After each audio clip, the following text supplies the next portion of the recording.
Assalamu alaikum. This is D3, unit number 2, exercise 2A, question number 16.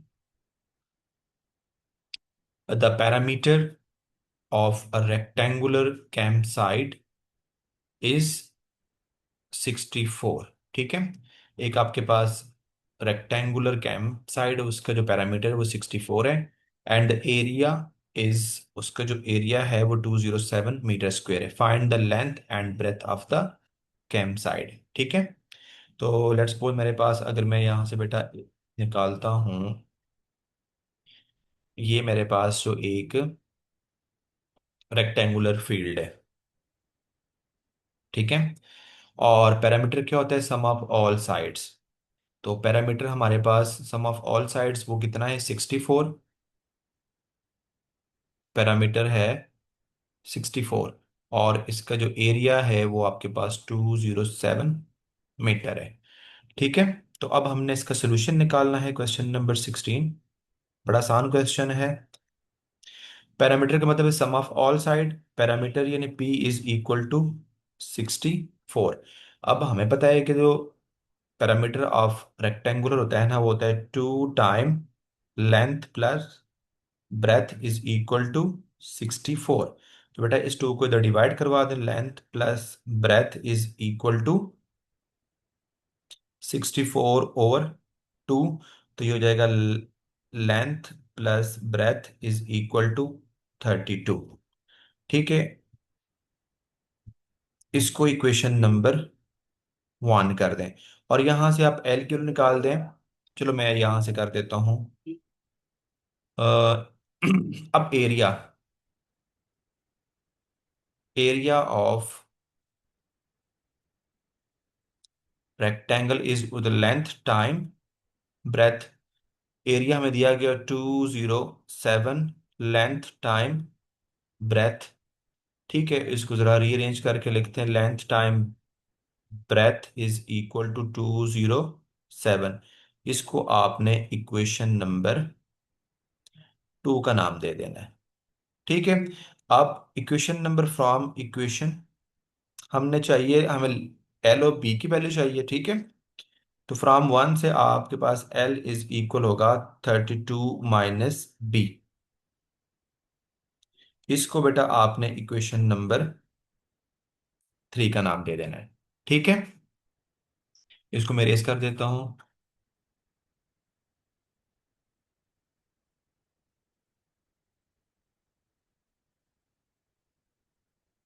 ठीक है, अब क्या करेंगे?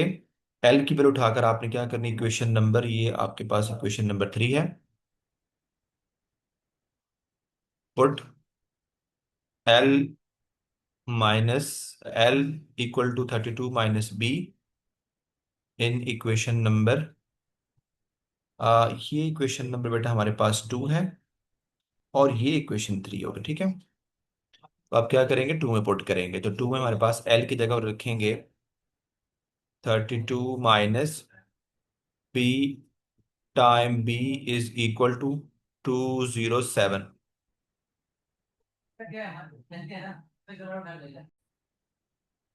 अच्छा, आप बी को मल्टीप्लाई करें 32 - बी - बी² इज इक्वल टू 207।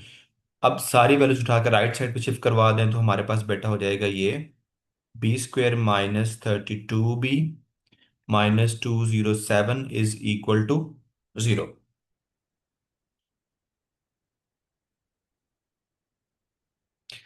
ये प्लस ही रहेगा। ठीक है, क्योंकि हमने ये वाली वैल्यूज को उठाकर राइट साइड पे शिफ्ट करवाया। ठीक है, ये वाला आंसर होगा। उसके बाद बेटा हमने क्या करना है?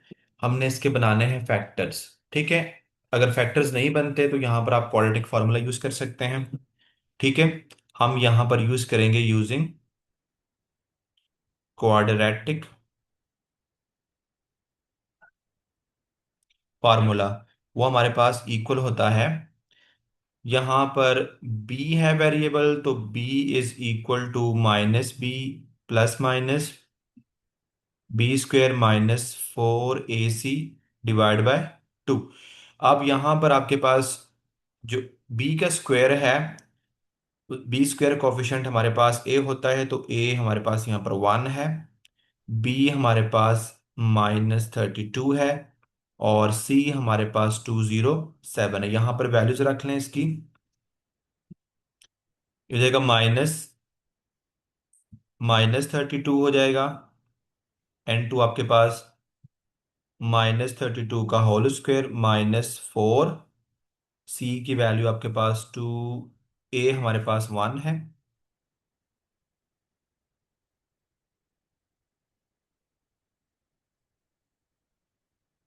बेटा ए हमारे पास 1 है, और सी हमारे पास 207 है, और डिवाइड बाय 2, 1। अब इसको आप सिंप्लीफाई करेंगे कैलकुलेटर पे, तो आपके पास जो आंसर आएगा ये हो जाएगा +32।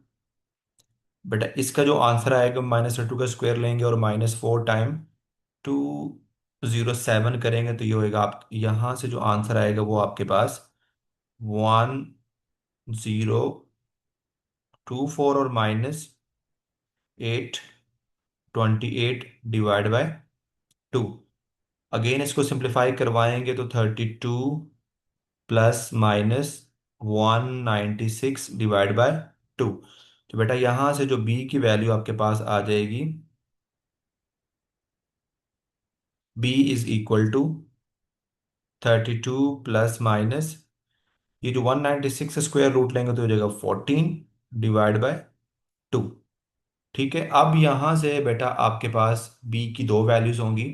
B is equal to 32 plus 14/2, or b is equal to 32 -14/2। तो यहां से आप निकालेंगे, यहां से जो बी की वैल्यू है 32 प्लस 14, ये 46 डिवाइड बाय 2, तो यहां से वैल्यू आ जाएगी 23। और बेटा यहां से आपके पास वैल्यू आ जाएगी, अगर आप 32 माइनस करवाएंगे तो ये हो जाएगा 18, 18 डिवाइड बाय 2, तो ये हो जाएगा आपके पास 9। यानी बी की आपके पास एक वैल्यू हो जाएगी 23, आर बी इक्वल टू 9। ठीक है, ये दो वैल्यूज हमारे पास आ गई हैं। अब हमने क्या करना है बेटा, हमें तो चाहिए, अब ये वाला जो पार्ट है मैं इसको रेस कर देता हूं, क्योंकि इसकी जरूरत नहीं है अभी।